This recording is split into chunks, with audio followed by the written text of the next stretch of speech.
ഇന്നലെ ഗ്രൗണ്ടിൽ പോയി കളി കണ്ടവർക്കും ലൈവായി കളി കണ്ടവർക്കും ഉറക്കം ഉളച്ച് അല്ലെങ്കിൽ പുലർച്ചെ നേരത്തെ എഴുന്നേറ്റ് കളി കണ്ട അർജന്റീന ആരാധകർക്കും അഥവാ അർജന്റീനയുടെ കളി ഇഷ്ടപ്പെടുന്നവർക്കും മെസ്സിയെ ഇഷ്ടപ്പെടുന്നവർക്കും മെസ്സിയുടെ വക നല്ലൊരു ട്രീറ്റ് തന്നെയായിരുന്നു അത്. മനസ്സ് നിറച്ച് വിട്ടിട്ടുണ്ട് മെസ്സിയും അർജന്റീനയും. ഒന്നുകൂടി അർജന്റീന ടീമിനെയൊക്കെ ഉപരിയായിട്ട് അർജന്റീന ഇഷ്ടപ്പെടുന്നവരെ മെസ്സി മനസ്സ് സന്തോഷിപ്പിച്ച് നിറച്ചു വിട്ടിട്ടുണ്ട് തന്നെ പറയുന്നത്. അമ്മാതിരി കളിയായിരുന്നു മെസ്സിയുടെ ഭാഗത്ത് നിന്നുണ്ടായിരുന്നത്.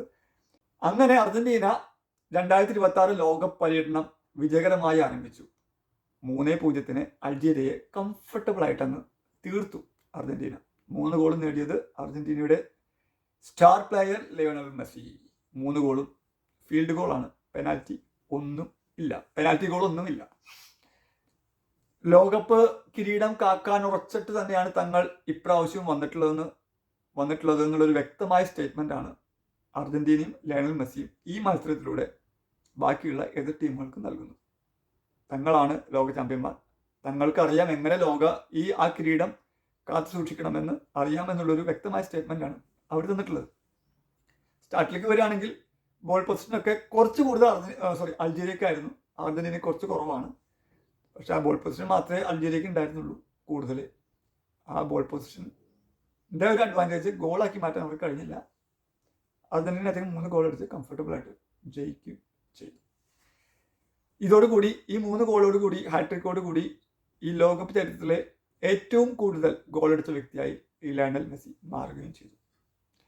എൻ്റെ അഭിപ്രായത്തിൽ ഇങ്ങേരെ ഈ ലോകകപ്പോട് കൂടി കളി നിർത്തരുത് എന്നാണ് എനിക്ക് പറയാനുള്ളത്.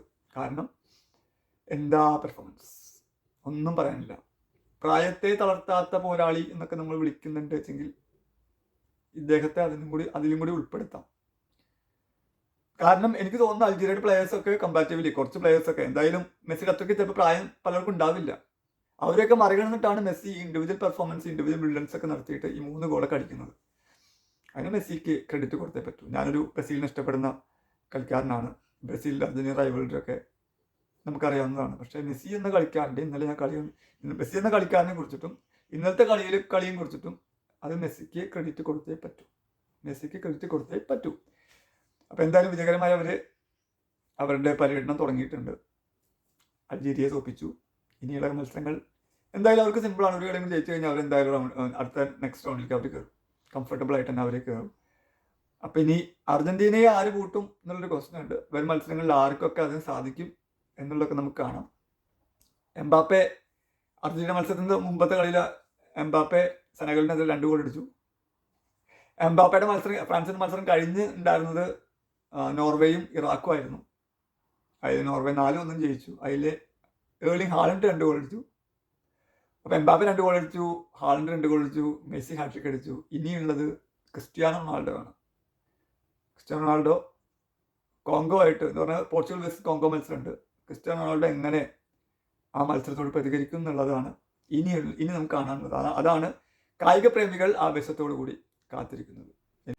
ഇന്നലെ ഗ്രൗണ്ടിൽ പോയി കളി കണ്ടവർക്കും ലൈവായി കളി കണ്ടവർക്കും ഉറക്കം ഉളച്ച് അല്ലെങ്കിൽ പുലർച്ചെ നേരത്തെ എഴുന്നേറ്റ് കളി കണ്ട അർജന്റീന ആരാധകർക്കും അഥവാ അർജന്റീനയുടെ കളി ഇഷ്ടപ്പെടുന്നവർക്കും മെസ്സിയെ ഇഷ്ടപ്പെടുന്നവർക്കും മെസ്സിയുടെ വക നല്ലൊരു ട്രീറ്റ് തന്നെയായിരുന്നു അത്.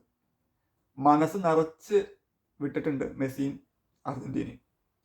ഒന്നുകൂടി അർജന്റീന ടീമിനെയൊക്കെ ഉപരിയായിട്ട് അർജന്റീന ഇഷ്ടപ്പെടുന്നവരെ മെസ്സി മനസ്സ് സന്തോഷിപ്പിച്ച് നിറച്ചു വിട്ടിട്ടുണ്ട് തന്നെ പറയുന്നത്. അമ്മാതിരി കളിയായിരുന്നു മെസ്സിയുടെ ഭാഗത്ത് നിന്നുണ്ടായിരുന്നത്. എന്തായാലും ഇതേ പെർഫോമൻസ് തന്നെ വരും മത്സരങ്ങളിലും മെസ്സിയുടെ ഭാഗത്തുനിന്നുണ്ടാവുമോ അർജന്റീനയുടെ ഭാഗത്തുനിന്നുണ്ടാവുമോ എന്ന് നമുക്ക് കണ്ടറിയണം. Anyway, excellent outstanding performance from Messi.